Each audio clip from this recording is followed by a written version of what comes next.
happiness is a choice that you make, not because of what you have, but irrespective of what you have. If you tie up your happiness with externals, then you'll say, only when I have this kind of car, then I will be happy. Now, this is something that is affecting all of us, our negativity bias. But the good news is, you can always change it with a little bit of practice. You can train your mind to look for positives.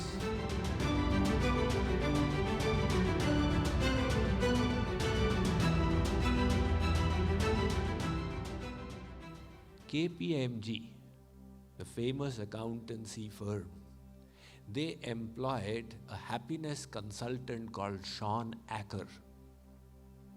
His assignment was that why are our KPMG accountants so unhappy? KPMG is one of the big 5 accountancy firms of the world.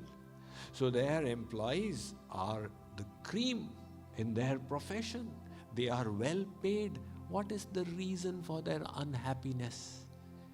And Sean Acker discovered that the Tetris effect had kicked in. For 8 to 10 hours a day, these accountants were just inspecting balance sheets and accounts for defects. So the consequence was that the negativity bias had kicked in, and they could not compartmentalize their professional life and personal life. So in their personal life also, they would look at all the defects. The child has brought the grade card with so many A's, one C. Why did you get this C? One accountant, he confessed that he had made an Excel sheet of all his wife's defects. And he had emailed it to her. And she was soon to become his ex-wife. Now, naturally, he is going to be unhappy. This is also the reason why lawyers have a 360% chance of depression compared to the normal population. Now, lawyers in USA, they are highly educated. Their salaries are above the median salary of the population. So by all means, lawyers should feel happier and more fulfilled. So why this 3.6 times vulnerability to depression? The reason is, from the time they were in law school, they were trained into looking for defects.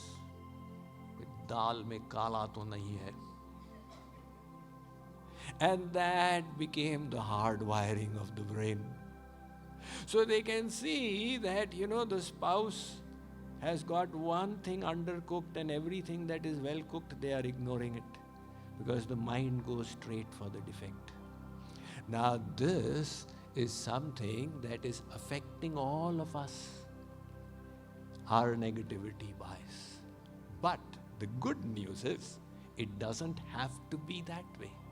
You can always change it with a little bit of practice. You can train your mind to look for positives.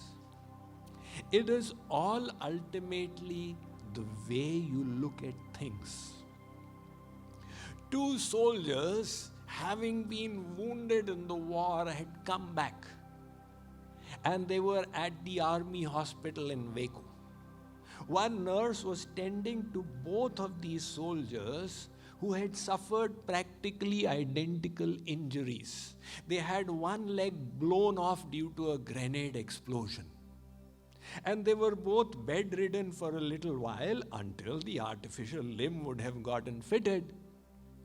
So the nurse was just expressing the difference between these 2 soldiers. One of them was full of complaints.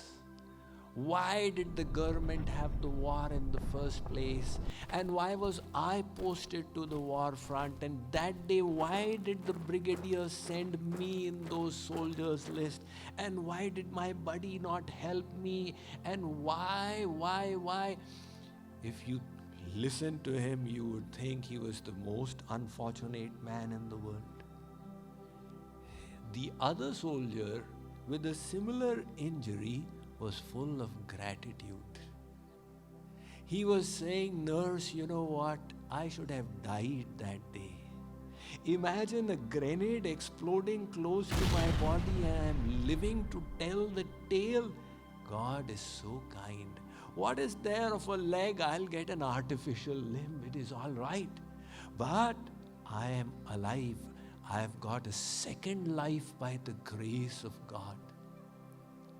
Now look, there's such a difference in the perspectives. The same situation is being interpreted differently. And now if you choose to interpret things positively, you will develop a positivity bias. One old villager used to sit outside the village.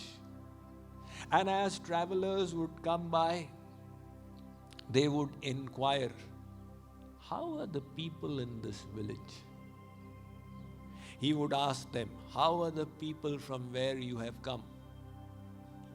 If the traveler would say, "They're really bad, lousy people," he would tell them, "The people here are also very lousy."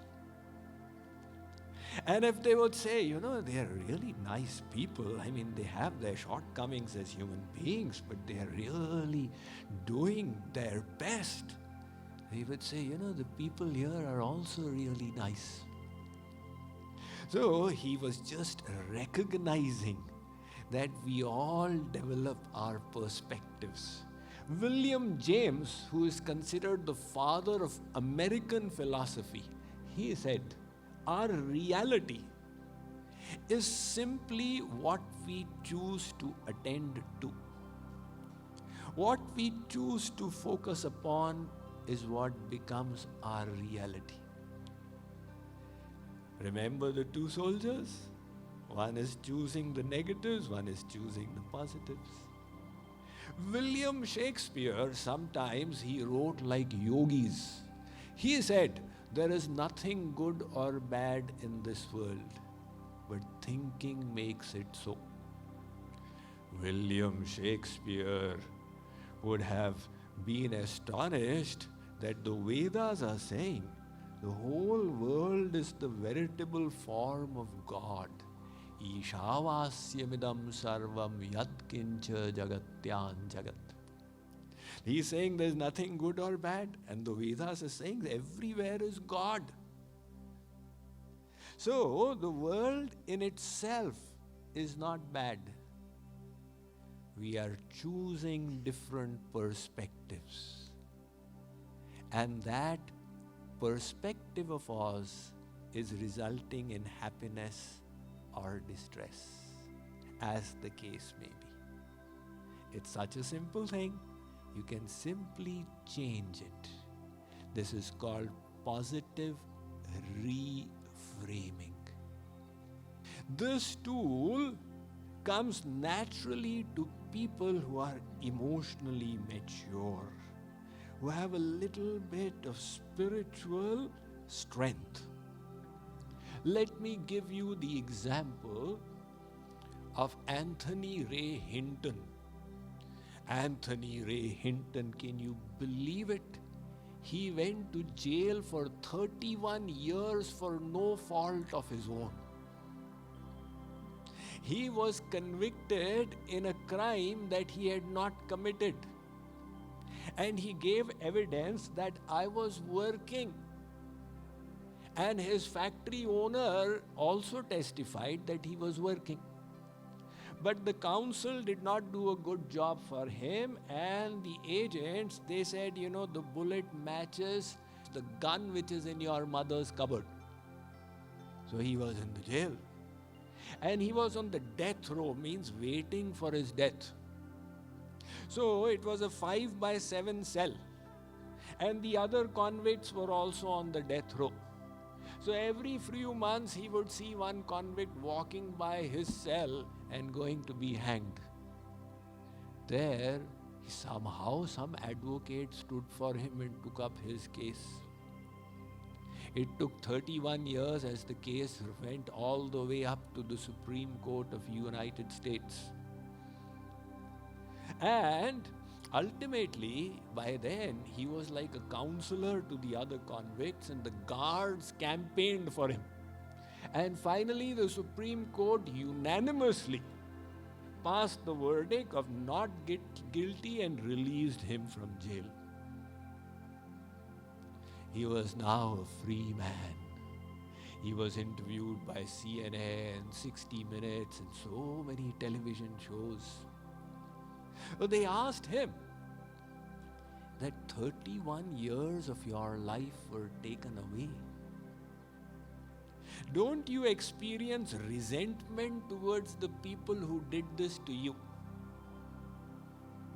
So his answer was, if I harbor resentment, how will it help me? Then mentally I will still be in the jail. He said, look, some people, they run away from the rain. But my mother told me that anything that falls from the heavens cannot be bad, so I run into the rain. And my mother said that you be a happy person so that you can make other people happy as well.